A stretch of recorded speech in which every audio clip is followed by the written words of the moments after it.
Helmet न पिंधि गाड़ी चलाइबा एक दंडनीय अपराध। एही भड़िया भूल जमारू करंतु नहीं आज्ञा।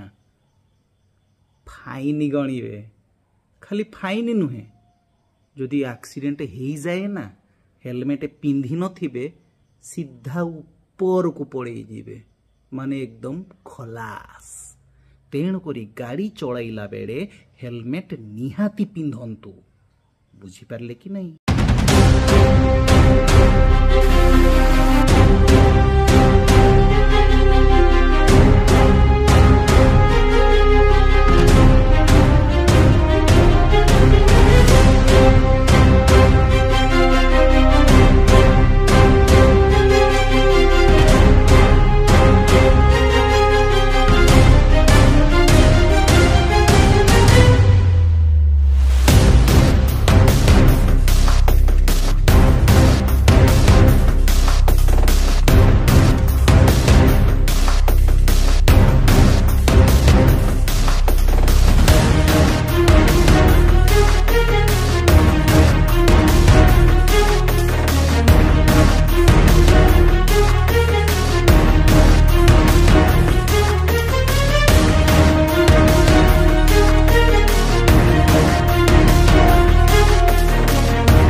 अरे हे रे, तू बे ज्ञान बांटुथिलु, देखला बेलू तू बिना हेलमेट रे गाड़ी चलाउछु।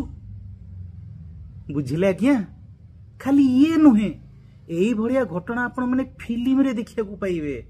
से माने डिस्क्लेमर देकिना निजको दोष मुक्त करि देबे, तापरे बिना हेलमेट रे गाड़ी चलाइबे। डिस्क्लेमर देई देबे, एपटे गुटुका सिगारेट